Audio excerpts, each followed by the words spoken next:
नमस्कार दोस्तों, स्वागत है आपका मार्केट ज्ञान चैनल में। इस वीडियो में हम बात करने वाले हैं कुछ ऐसे स्टॉक्स के बारे में जो न्यूज़ में रहे, अपने कॉन्ट्रैक्ट्स की वजह से या कोई कंपनी के साथ कोई डील साइन की या कोई एग्रीमेंट साइन किया।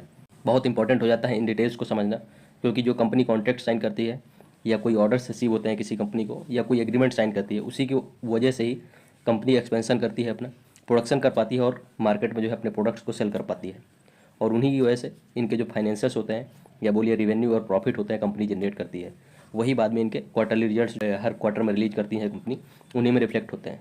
तो आप कंपनी के क्वार्टरली रिजल्ट्स देख लेते हैं, बट ऑर्डर्स जो सबसे इंपॉर्टेंट हो जाते हैं क्वार्टरली रिजल्ट्स आने के पहले, ये सब चीज़ें इंपॉर्टेंट होती हैं जिनको जानना कि कंपनी कौन सी अच्छी है, कौन सी फंडामेंटली कंपनी स्ट्रांग है और कौन सी कंपनी को बहुत फ्रिक्वेंटली और बड़े ऑर्डर्स रिसीव होते हैं। ये जो आप क्वार्टरली रिजल्ट्स के बारे में अपडेट लेते हैं, बट उससे पहले इंपॉर्टेंट चीज़ होती है कि इनको कितने ऑर्डर्स या कॉन्ट्रैक्ट कोई कंपनी साइन कर रही है या कोई एग्रीमेंट साइन कर रही है, मतलब कि अपने जो प्रोडक्शन है या प्रोडक्ट्स है उनको कितने ईजिली मार्केट में सेल कर पा रही है, ये इंपॉर्टेंट हो जाता है जानना। उन्हीं सब डिटेल्स को हम डिस्कस करेंगे इस वीडियो में। आइए वीडियो को स्टार्ट करते हैं। अगर वीडियो पसंद आता हो तो चैनल को सब्सक्राइब और वीडियो को लाइक जरूर करें। तो सबसे पहली कंपनी की अगर बात की जाए, JSW एनर्जी, इनके बारे में अपडेट है कि हरियाणा पावर परचेज सेंटर के साथ इनको एक एग्रीमेंट साइन किया था, जिसमें 240 मेगावाट के आसपास का हाइड्रो इलेक्ट्रिक प्रोजेक्ट जो है इनको बनाना था। उसमें से 80 मेगावाट जो यूनिट है उसको जो है कमीशन कर दिया, इन्होंने अपडेट शेयर की। 80 मेगावाट के 3 यूनिट्स में डिवाइड किया, उसके बाद 30 मेगावाट्स को कमीशन कर दिया। 30 मेगावाट्स जो बहुत जल्दी कमीशन करने वाले हैं, टेस्टिंग और ट्रायल रन अभी चल रहा है उसका, तो इसका मतलब बहुत जल्दी ही उसको भी कमीशन कर देंगे। और रिमेनिंग जो 80 मेगावाट है उसको भी काफ़ी तेज़ी से ये लोग काम कर रहे हैं उसमें, और उसको भी कमीशन कर दें, क्योंकि ये वर्क जो है अंडर प्रोग्रेस है। मतलब कि जो 80 मेगावाट था उसको तो कमीशन कर दिया है, सेकेंड यूनिट है जो 80 मेगावाट के आसपास का, उसका जो है ट्रायल चल रहा है। और 80 मेगावाट जो रिमेनिंग है 240 में से, उसको जो है प्रोग्रेस में है वो भी काम, और वो जल्द ही कमीशन कर देंगे, ये इन्होंने अपने प्रेस रिलीज में अपडेट शेयर। नेक्स्ट कंपनी की अगर बात की जाए, दिलीप बिल्डकॉन लिमिटेड, इंफ्रास्ट्रक्चर काफ़ी अच्छी कंपनी है।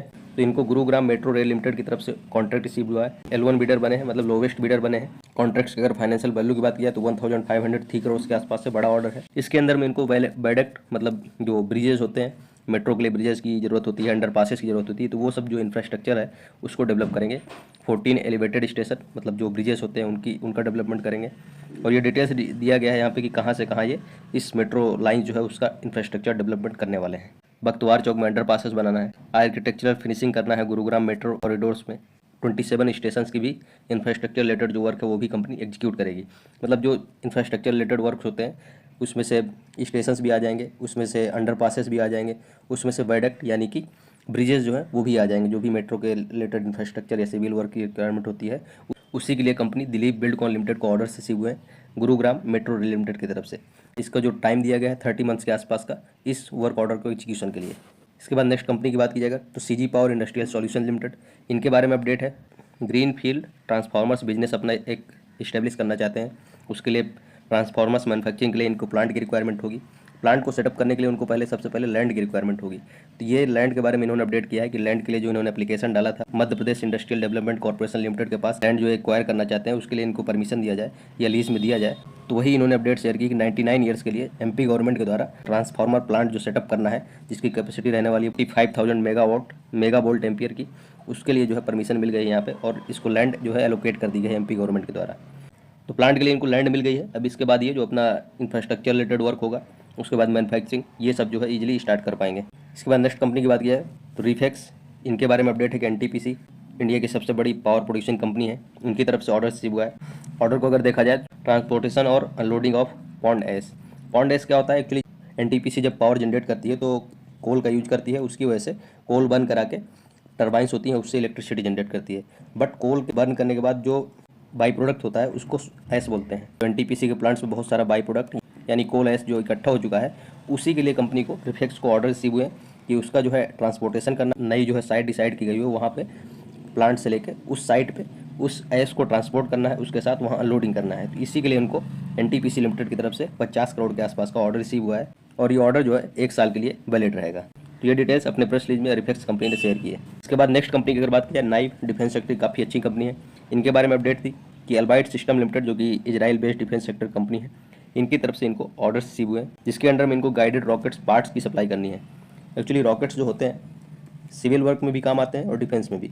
मिसाइल्स और रॉकेट्स में आपको डिफरेंस पता होना चाहिए। मिसाइल्स डिफेंस के लिए होता है, रॉकेट जो है सिविल यूज के लिए होता है, जैसे कि सैटेलाइट्स को लॉन्च करना है। तो उसके लिए रॉकेट्स यूज किए जाते हैं। मिसाइल्स भी लॉन्च करने के लिए रॉकेट्स यूज किए जाते हैं, बट मिसाइल्स में एक्चुअली वॉर हेड रहते हैं, मतलब कि कोई एम्यूनिशन रहता है और डिस्ट्रक्शन का काम आता है, मतलब डिफेंस सेक्टर का काम है मिसाइल्स। बट जो रॉकेट्स होते हैं वो जो है सिविल वर्क के लिए होता है, सैटेलाइट्स को लॉन्च करना ये सब। तो ये आप बोल सकते हैं कि दोनों सिविल और डिफेंस दोनों काम आ सकता है। उसी के लिए कंपनी को गाइडेड रॉकेट पार्ट्स की मैन्युफैक्चरिंग के लिए ऑर्डर रिसीव हुए हैं Israeli based Elbit systems land limited की तरफ से। इसके अगर फाइनेंशियल वैल्यू की बात की जाए $7 लाख, जो कि लगभग 6 सवा 6 करोड़ के आसपास का होता है। छोटा ऑर्डर है, बट कंपनी के लिए नाइब जो है काफ़ी इनिशियल फेज में है अपने, और काफ़ी ज़्यादा इनको एक्सपोर्ट और डोमेस्टिक ऑर्डर्स मिल रहे हैं। हम बहुत फ्रिक्वेंटली इनके बारे में डिस्कस भी करते रहते हैं। इस ऑर्डर को एग्जीक्यूट करने का टाइम इनको सितंबर 2026 तक का दिया गया, मतलब 1 साल के अंदर इस ऑर्डर को एग्जीक्यूट करना है कंपनी को। इसके बाद नेक्स्ट कंपनी की अगर बात की तो दीप इंडस्ट्रीज लिमिटेड की तरफ से oil and gas field services में काम करती है कंपनी। इनको जो है ऑयल इंडिया लिमिटेड की तरफ से एक रिग के लिए असम और अरुणाचल प्रदेश में जो रिक्वायरमेंट है उसी के लिए इनको ऑर्डर रिसीव हुआ है, जिसकी फाइनेंशियल वैल्यू 97 करोड़ के आसपास की रहने वाली है।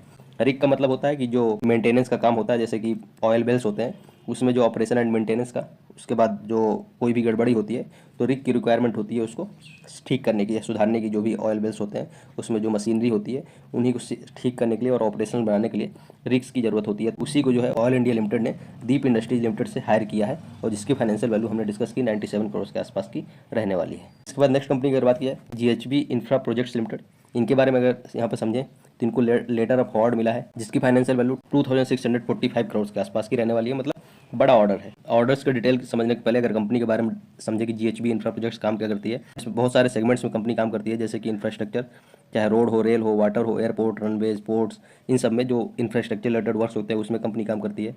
इंडस्ट्रियल सेगमेंट में देखेंगे steel, refinery, gas pipeline, large process factory, इन सब का कंपनी काम करती है। बिल्डिंग्स में देखेंगे तो इंडस्ट्रियल बिल्डिंग्स हुई, वेयर हाउसिंग हुई, कॉमर्शियल बिल्डिंग्स हुई, residential buildings, hotels, institutions, hospitals, plant, non plant building, ये सारी बिल्डिंग्स जो है इंफ्रास्ट्रक्चर रिलेटेड वर्क करती है कंपनी। इसी सेगमेंट में, मतलब बिल्डिंग सेगमेंट से ही इनको ये ऑर्डर रिसीव हुआ है, जो राणा एक्जिम कंपनी की तरफ से 2645 करोड़ का एक्सपोर्ट ऑर्डर, जो कि यूएई बेस्ड कंपनी है, उनकी तरफ से रिसीव हुआ है। अब अगर इस वर्क ऑर्डर की बात किया तो इंडस्ट्रियल और कॉमर्शियल बिल्डिंग बनाना है कंपनी को यूएई में, और इसके जो कंप्लीशन का टाइम दिया गया 24 मंथ्स, मतलब 2 साल के आसपास का इनको इस वर्क ऑर्डर को एग्जीक्यूट करने के लिए टाइम दिया गया है। इसके अलावा भी कंपनी ने डिटेल शेयर की। कंपनी ने भी अप्रूव किया है कि ये स्टॉक स्प्लिट भी देने वाले हैं 2:1 के रेशियो में, और जो है बोनस भी साथ में देने वाले हैं 3:2 के रेशियो में। मतलब कि आपको ये समझना होगा सिंपल सी लैंग्वेज में कि 2:1 का पहले स्प्लिट देंगे, मतलब अगर आपके पोर्टफोलियो में एक भी स्टॉक है GHB इंफ्रास्ट्रक्चर का, तो पहले आपका जो स्प्लिट है उसकी वजह से एक स्टॉक के बदले 2 स्टॉक हो जाएगा, क्योंकि 2:1 का जो है स्टॉक स्प्लिट कंपनी देने वाली है। उसके बाद जो बोनस है आपके पोर्टफोलियो में 2 शेयर हो गए, क्योंकि स्प्लिट अनाउंस किया कंपनी ने। उसके बाद जो बोनस का यहाँ पर रेशियो है 3:2 का, उसकी वजह से 2 शेयर्स के बदले में आपको 3 एक्स्ट्रा बोनस शेयर मिल जाएंगे। इसका मतलब आपके पोर्टफोलियो में टोटल जो है 5 शेयर्स हो जाएंगे।